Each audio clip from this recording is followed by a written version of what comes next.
فرعون وہ تھا کہ جس نے خدائی کا دعویٰ کیا تھا، لیکن اس کی جو زوجہ تھی حضرت آسیہ رضی اللہ تعالیٰ عنہا، یہ ان کو اللہ تعالیٰ نے ایمان کی دولت عطا فرما دی تھی، ایمان کی۔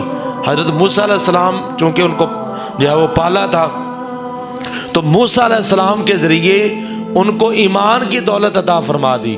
تو ہوا کیا کہ جب ایمان کی دولت عطا کی تو اب فرعون کو پتہ چل گیا کہ میری جو زوجہ ہے وہی میرا جو ہے وہ انکاری ہو کے بیٹھی ہوئی ہے، اور اسی نے ہی موسیٰ علیہ السلام کے دین کو سمجھ لیا ہے اور اپنے دل کے اندر بسا لیا ہے۔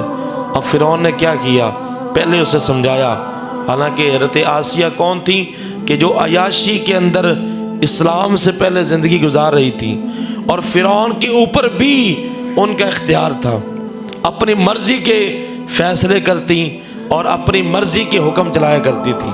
لیکن اب جب اللہ تعالیٰ کی ذات نے ہدایت کا نور ان کے دل کے اندر عطا فرمایا تو کیا ہوا، پھر بڑے بڑے فرعون نے آ کے سمجھایا، دھمکیاں دی، لیکن حضرت آسیہ رضی اللہ تعالیٰ عنہا تھی، انہوں نے فرعون کی باتوں کے اندر نہیں آئیں۔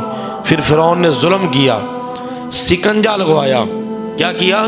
شکنجہ جس کو کہتے ہیں وہ لوہے کا، یعنی اس طرح چہرے کے گرد لا کر اس کے آگے کیل لگے ہوتے ہیں، چاروں سائڈوں پہ کیل لگے ہوتے ہیں، اس کو پھر کسا جاتا ہے، وہ پھر کیل چہروں کے اندر اوپر سے بھی، سائڈوں سے بھی اور نیچے سے بھی وہ چہرے کو جو ہے وہ دبا کے اور بالکل اس کو رگڑ کے رکھ دیتے ہیں، انسان کے چہرے کے اندر چلے جاتے ہیں، اس کو شکنجہ کہتے ہیں۔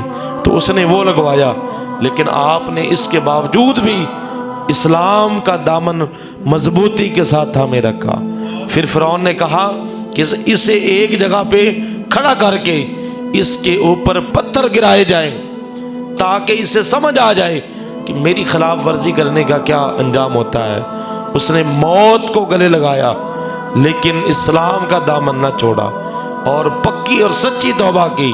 پھر اللہ تعالیٰ کو ان کی توبہ کتنی پسند آئی، کتنی پسند آئی کہ اللہ نے حضرت آسیہ رضی اللہ تعالی عنہ کی شان میں قرآن میں آیت کریمہ نازل فرما دی۔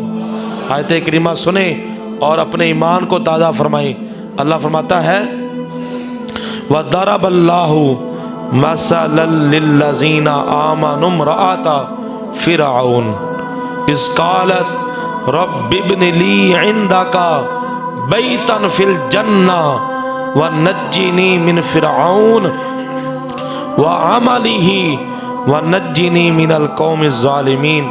اور اللہ مسلمانوں کی مثال بیان فرماتا ہے فرعون کی بیوی کی کہ جب اس نے عرض کی اے میرے رب میرے لیے اپنے پاس جنت میں گھر بنا دے اور مجھے فرعون اور اس کے کام سے نجات دے دے اور مجھے ظالم لوگوں سے نجات عطا فرما دے۔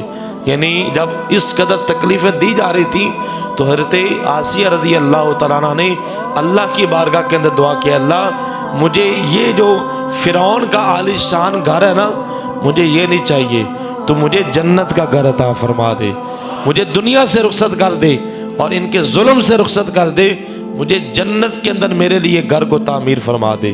تو اللہ تعالیٰ کی ذات نے پھر وعدہ سچ کر دکھایا اور ان کے لیے جنت کے اندر محلات کو تعمیر فرما دیا۔